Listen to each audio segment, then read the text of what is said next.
America,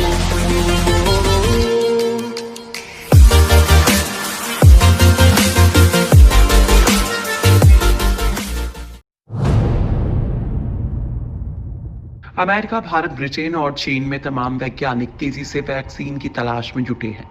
कई देशों में तो टेस्टिंग अंतिम चरण में है। अभी कुछ दिन पहले अमेरिकी राष्ट्रपति ट्रंप ने कहा था कि उनके देश में वैक्सीन बनाने में लगभग सफलता पा ही ली है और आने वाले कुछ दिनों में वो इसको बाजार में भी उतार देंगे। अब इस तरह का एक दावा चीन ने भी किया है। चीन में कोरोना वैक्सीन की टेस्टिंग अंतिम चरण में है।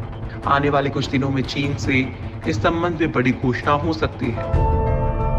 चीन के एक बड़े वैज्ञानिक की माने तो कोरोना को रोकने वाली वैक्सीन सितंबर तक उपलब्ध हो सकती है। दोस्तों, आज हम आप लोगों को चीन के वैज्ञानिक के इस दावे के बारे में बताएंगे। साथ ही हम उस हर्ड इम्यूनिटी के बारे में बताएंगे जिसको लेकर चीन के वैज्ञानिकों ने चिंता जताई है। कोरोना वायरस वैक्सीन पर चीन का बड़ा दावा, सितंबर के बाद कभी भी हो सकती है लॉन्च। दुनिया भर में 4 लाख से ज्यादा लोगों की जान ले चुके कोरोना वायरस को लेकर चीन के शीर्ष वैज्ञानिक ने दावा किया है कि सितंबर के बाद देश में कभी भी वैक्सीन को इलाज के लिए बाजार में उतारा जा सकता है। उन्होंने कहा कि इस वैक्सीन का ट्रायल अंतिम चरण में है और जल्द ही इसको लेकर बड़ी घोषणा हो सकती है। चीन के कोरोना प्रतिबंधक उपाय योजना के प्रमुख डॉक्टर जोंग नानशान ने कहा कि हम फिलहाल कई वैक्सीन पर काम कर रहे हैं। इसमें से कुछ वैक्सीन सितंबर तक इलाज के लिए उपलब्ध हो जाएंगी, जबकि कोरोना की कुछ और वैक्सीन सितंबर से दिसंबर के बीच उपलब्ध हो सकेंगी।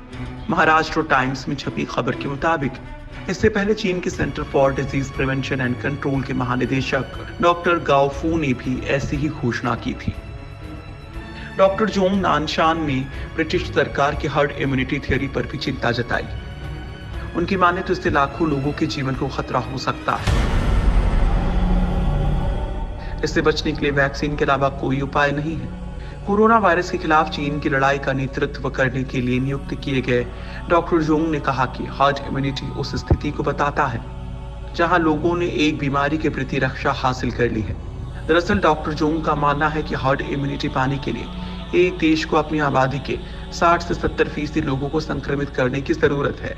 उन्होंने आशंका जताई कि हो सकता है इनमें से 7% से ज्यादा लोगों की मौत हो जाए।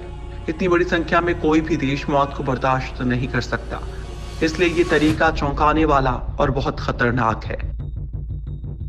क्या हर्ड इम्यूनिटी से हार सकता है कोरोना? हर्ड इम्यूनिटी को अगर आसान भाषा में समझा जाए तो इसका मतलब होता है सामूहिक रोग प्रतिरोधक क्षमता।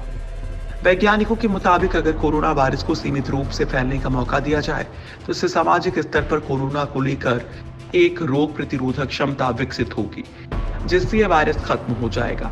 लेकिन इसके लिए पहले बड़ी आबादी को संक्रमित होना पड़ेगा। इससे उनके शरीर के अंदर संक्रमण के खिलाफ सामूहिक इम्यूनिटी यानी कि प्रतिरोधक क्षमता पैदा होगी। इससे शरीर में वायरस के खिलाफ एंटीबॉडीज बनेंगी जिससे उनके शरीर से निकालकर वैक्सीन तैयार करने की कोशिश की जा सकती है, क्योंकि इससे फिर दोबारा कभी ये वायरस ना तो उन्हें संक्रमित करेगा और ना ही दूसरों को। कोरोना की वैक्सीन बनाने का वैज्ञानिकों को यही सबसे तेज तरीका समझ में आ रहा है, वरना वैक्सीन बनते बनते इतनी देर ना हो जाए कि दुनिया की आधी आबादी काल की गर्त में समा जाए। ये दावा है ब्रिटेन की प्रिंसटन यूनिवर्सिटी और नई दिल्ली और वॉशिंगटन में मौजूद NGO centre for disease dynamics, economics and policy से जुड़े विशेषज्ञों का। विशेषज्ञों ने भारत और इंडोनेशिया के साथ अफ्रीका के कुछ देशों को ये रणनीति अपनाने को कहा था, लेकिन सही मायनों में ये संभव नहीं है।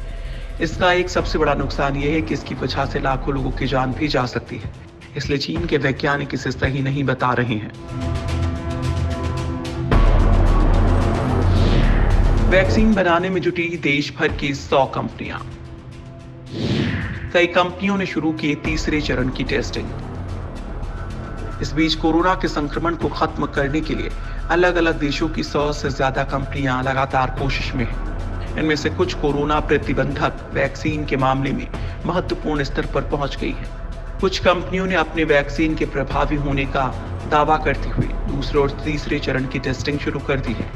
वहीं अमेरिका द्वारा 5 कंपनियों के वैक्सीन पर विश्वास जताते हुए इस बारे में जल्द ही महत्वपूर्ण घोषणा करने की तैयारी में है। न्यूयॉर्क टाइम्स की खबर के अनुसार अमेरिकी प्रशासन ने वैक्सीन के लिए 5 कंपनियों का चयन किया है। इन 5 कंपनियों में Moderna Inc, AstraZeneca PLC, Pfizer Inc, Johnson and Johnson और Merck and Co Inc company शामिल है। हालांकि दुनिया का कोई भी देश वैक्सीन बनाए मतलब सिर्फ लोगों के इलाज से है। जिस तरह का दावा चीन के वैज्ञानिक ने किया है, उसे लगता है कि सितंबर तक कोरोना की वैक्सीन आ जाएगी।